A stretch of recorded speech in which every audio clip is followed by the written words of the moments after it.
So one thing that has to come in mind every time is how many dollars or are in reserve for the country or for the citizens, and how many people are in competition or are in demand for it. One of the most commonest things that you hear people talking about is how weak the cedi is as compared to the dollar, or the rise in value of the dollar, and for that matter affecting the economy. As a businessman, as an agribusinessman, these are some of the basic things I have to know. So sit tight as we enlighten ourselves. Let's enter into a bit of history. So after the World War II, back in 1944, world leaders agreed on using the US dollar as a universal currency when it comes to international businesses. This was done because back then the US had a lot of gold reserves, physical goods in reserves, and also it aided in establishing institutions like the IMF and the World Bank, and also easy conversion of gold into currency, because 1 ounce of gold was set at $35 when this agreement was done. This Bretton Woods agreement was done in the 1944, but then fast forward in 1971, this agreement collapsed as a result of funding of war in Vietnam by the US. So the US dollar was flooded in many European countries, and they were storing it for easy exchange of that. So had that continued on, there will be a total depletion of their gold reserve. So the then president Richard Nixon stopped this, or collapsed this Bretton Woods agreement. But then this didn't stop the use of US dollar as the standard or the international or universal currency, because the US arguably had or still have the best and reliable economy when it comes to international business. How does this work? The exchange rate of a country solely does not determine the economic or the economic potency of that country. So supposedly you set your currency, or Kuwait dinar for instance is set to have $1 or $3+. Kuwait dinar equals $3+, and Ghana cedi equals to $1 equals to 10 plus Ghana cedis. Say Nigerian or $1 equals to 1,000 plus naira. This does not mean that practically, this does not mean that Ghana economy or Ghana's economy is better than that of Nigeria because of the currency or the exchange rate.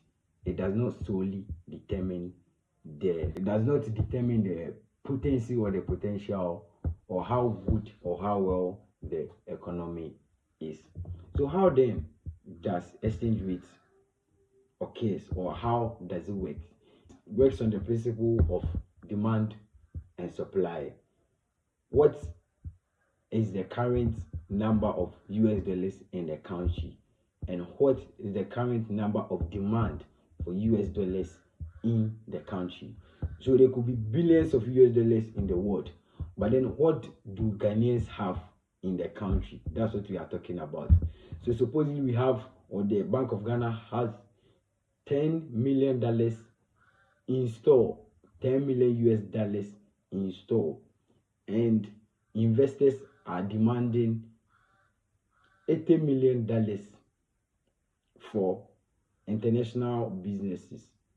So 10 against 80, then it means there is a shortage of the US dollar in the Ghana economy. The US dollar will be priced at higher exchange rate, and for that matter, our exchange rate will be weakened. But then supposedly we have $100 million installed in Bank of Ghana for the citizens, and investors in this demanding around $80 million. Then it means that there is enough dollars in the country for foreign investment and foreign businesses. And for that matter, the exchange rate could remain the same, say $1 to 10 Ghana cedis, or better still, it could reduce because there is enough dollars in a country, or there's enough dollars in reserve in Bank of Ghana for citizens. People ask, how then do we get US dollars or more of the US dollars in a country? We get the through foreign exchange. It could be through exporting of gold, exporting of cocoa, remittance from Ghanaians to from Ghanaians abroad to the ones here, and tourism. So this is how it works. Supposedly we have an exporting cocoa company exporting 1 million Ghana cedi, or selling 1 million Ghana cedis worth of cocoa outside. That 1 million Ghana cedi comes in the form of dollar to Bank of Ghana. Then Bank of Ghana store that or reserve that for us, and that company exchange some into Ghanaian cedis.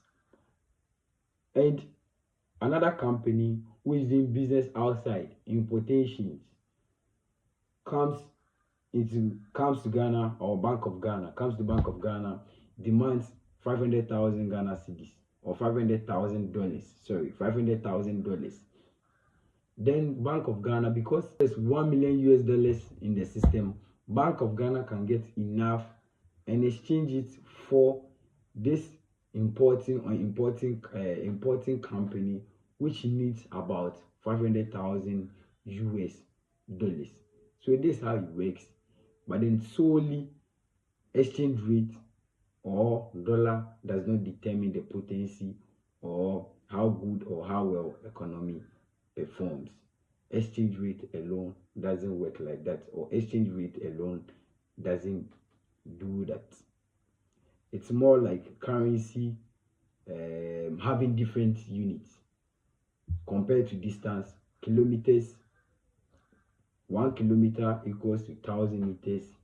1 mile equals to about 1,609 meters. Same units. It doesn't mean miles or kilometers is better than the other. It just means it's not a matter of how you define your currency before it comes into the system.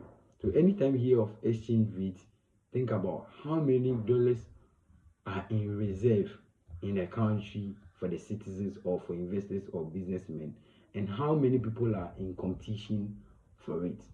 It's been another section with your business, your agribusiness consultant. Follow for more.